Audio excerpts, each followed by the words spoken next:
Hi everyone, uh, welcome to Science. So far we have learned about the atomic nucleus. As now it's our turn to learn about the electron. But before going into that, I will just recap the points what we have learned in the last class. So first point is atom is a charged neutral species. So that means number of proton is equal to number of electron. And we all know that proton is positively charged and electron are negatively charged.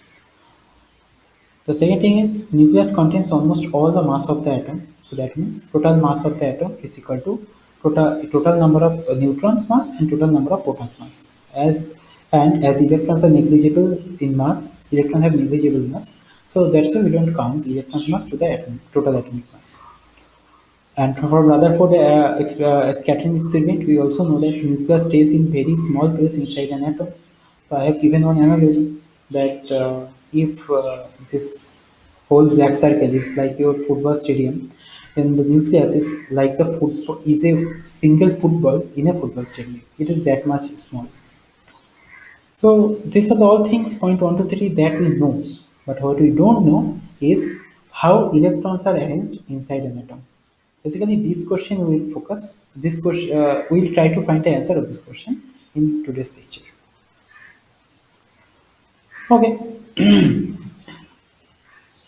but atom is a charged neutral species, and one species is positively charged, and another species is negatively charged.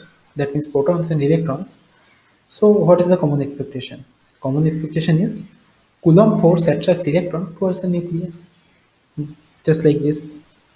So, so right now, just assume that okay, electrons are this is the electrons. This blue dots are electrons. Electrons are states here and there inside the atoms in a scattered way. Right now, so but what will happen? But is this structure possible at all? If only Coulomb force are responsible? Definitely not. Because electrons and nucleus are oppositely charged species and Coulomb force attracts electrons towards the nucleus.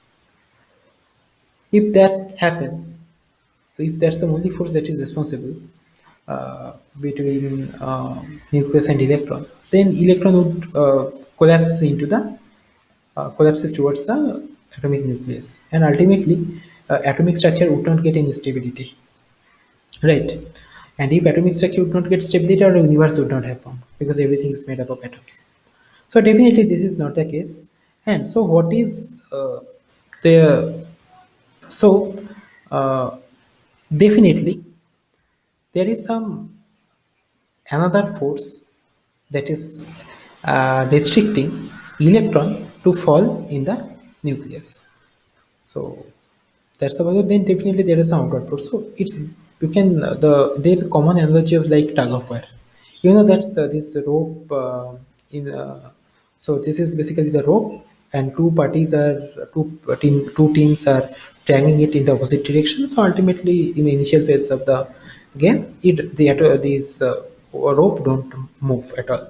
So it's just like that. So definitely, this is something another force that is restricting this electron to not to come to the nucleus. Okay,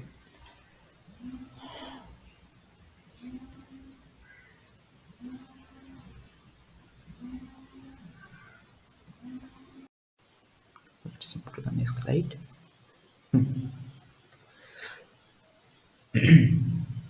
So Rutherford thought that it could be something like solar system. So what happens in the solar system? That okay, sun. Sorry, this is not a positive charge. This is sun basically. So what happens in the solar system? There is a sun, right? And planets are moving around that sun in its orbit. So if this is the let's say Earth. This is Earth. So what is happens? There is a gravitational force acts between sun and our Earth, At the same time, there is a centrifugal force also acts, right? This is a gravitational pull. It is this gravitational force that attracts your uh, Earth towards the sun, but this centrifugal force that arises due to the planetary motion in the circular orbit of the uh, Earth that occurs due to the planetary that occurs due to the planetary motion of the Earth. It also keeps the that is balances this gravitational pull. So that means at equilibrium condition, it's equal to the centrifugal force of the Earth. That means this gravitational pull got balanced, right? That's why our Earth, we can say two ways that Earth don't got uh, pushed towards the universe. Rather, it stays in the orbit of the sun, right? Because due to this gravitational pull.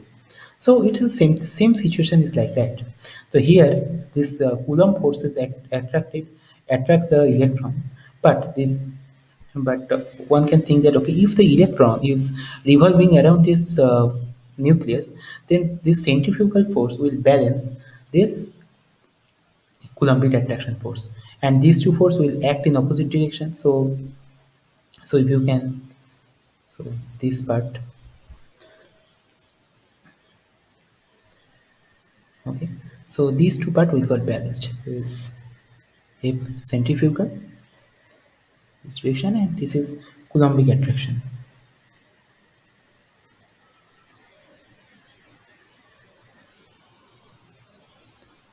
Centrifugal, that's the Coulombic attraction for just let's index it. It's like E. So at equilibrium condition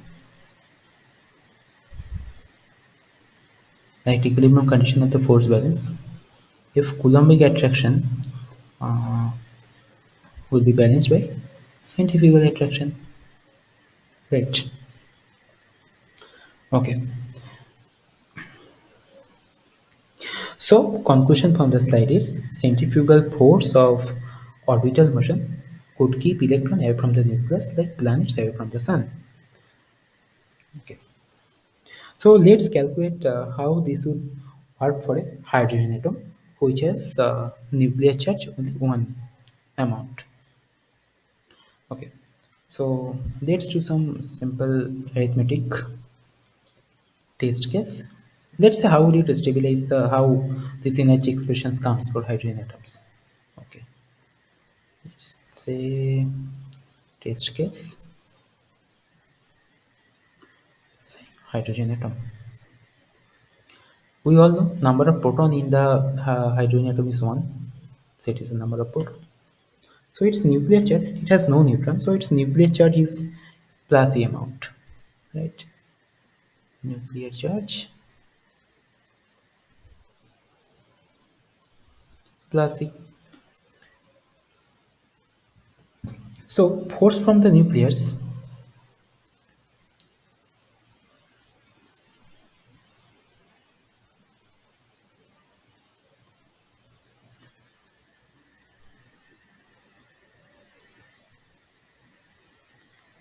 to electron, that is equal to, that is the Coulombic attraction force. It comes in SI unit. It's a UP equal to 1 by 4 pi epsilon 0 E. This is the charge of the proton. This is the E. This is the charge of the electron. And this is the R square. The distance between nucleus and the electron. Okay. And the expression from centrifugal force that you all know.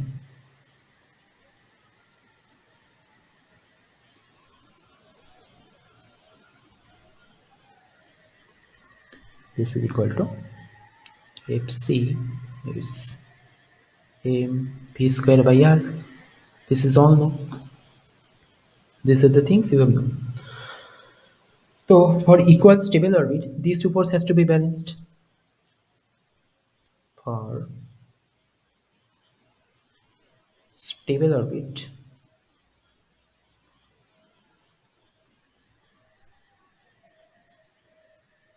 if C equal to your Fe. So that implies mv square by r equal to 1 by 4 pi epsilon 0 e square by r square.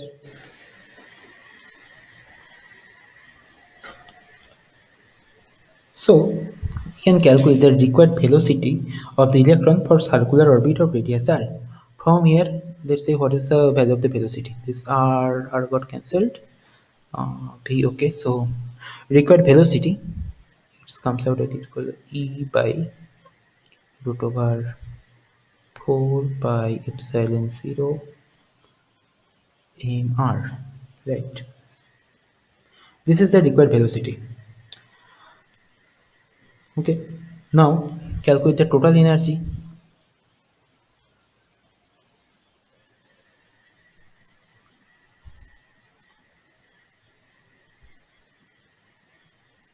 So total energy, we know that total energy is sum of kinetic plus potential energy, and kinetic energy is nothing but half m v square,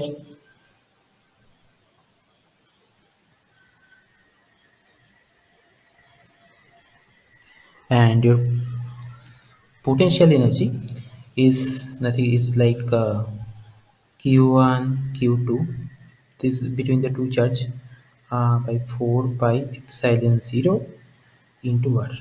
If q1 and q2 have opposite charges, then the negative sign comes. So here in case of nucleus and electron, it will be, as for hydrogen atom both have got equal 1 unit of charges, so it will be e square by 4 pi epsilon 0 r. Okay, so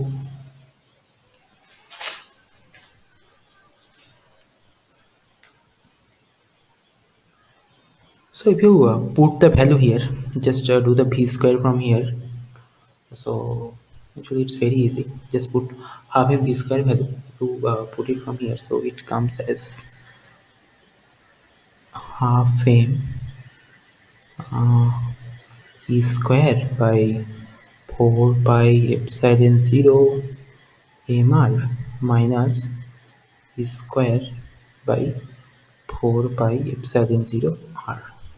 So if you, so m got cancelled, and ultimately we got e total equal to minus e square by 4 pi epsilon 0, sorry, 8, it will be 8,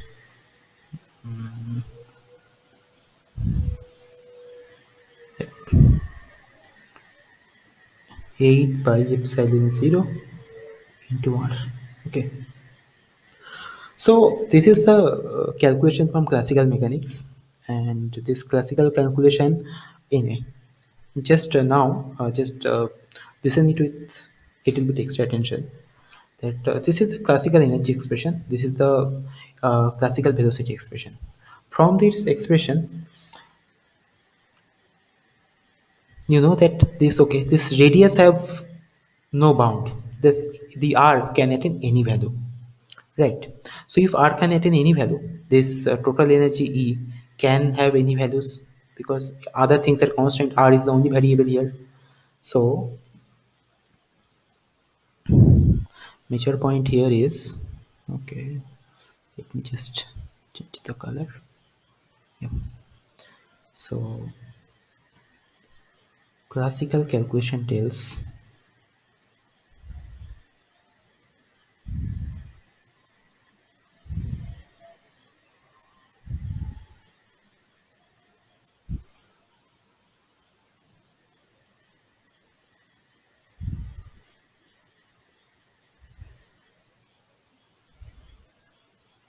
any radius, and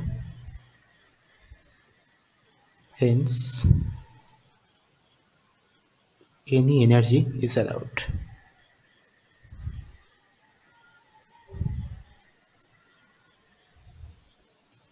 Okay, because energy only depends on r. So if r can attain any value, e can have any value. This result is actually that will be needed. and we know that this is not possible in the later cases. But right now, keep in mind that so these are the statement that we these are the conclusion we that we draw from classical mechanical calculation. Okay.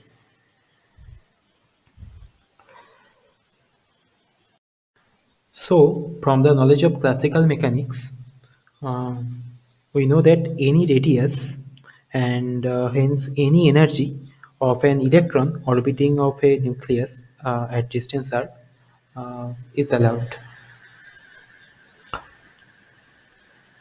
Okay. Now, actually, but this situation actually creates one problem. Because if the electrons were in orbital motion about the nucleus, okay, definitely stability could be achieved due to this mechanical force balance. Uh, but but from Maxwell's electrodynamic equation, it is expected that these accelerating charges would lose energy by the radiation. But why electron is getting accelerated in here? It is because if let's say this is proton, the nucleus and this is electron.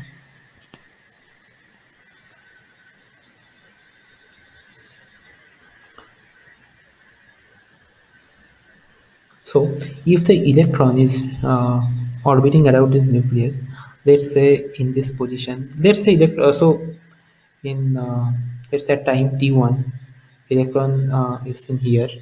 At time t2, electron is here. So although it is moving at even if it's revolving in it's moving in constant velocity, so constant speed, its velocity is changing continuously as the direction is changing. Let's say in this direction, this is the direction of p. It, it's same. This is the direction of p. So continuously, its direction of the motion is changing. So that means it is continuously accelerating. So we know that a, it is acceleration equals to dv by dt, and it is not equal to zero as v here is changing continuously due to the change in the direction. And we know that from Maxwell's electromagnetic equation that accelerating charges will lose its energy by the electron. So energy of the radiation has to uh, come from the electron. So E has to be goes down from here as energy of the radiation has to come from the electron. So E needs to be goes down. So what does it mean? If E goes down, so that means R gets reduces. So so if E is goes down, then it definitely means R has to be decreased because it's a negative charge here. So it's a negative sign is there. So what happens that let's elaborate it. So point is E goes down due to releasing electromagnetic radiation of the orbiting electron. So how does it affect the R? So from this expression, if let's not forget about these negative charges. Let's say if R um, decreases, then what happens? Mod of E increases. So, but as there is a negative charge, so that means if R decreases, overall uh, will decrease, right? So what does it mean? It means orbiting electrons will quickly uh, spiral into the nucleus, analogous to the way the Earth satellite responds to the atmospheric drag and ultimately spiral into the Earth. Okay, so definitely, so this does not actually explain the stability of the atoms because it violates Maxwell electromagnetic electromagnetic prediction. So definitely, structure of the so we know that the classical physics, that is classical mechanics and electromagnetic classical electromagnetic radiation by Maxwell's, fails to explain the existence of the stable atoms. That's one drawback. Classical physics fails to explain the stability of the atom due to this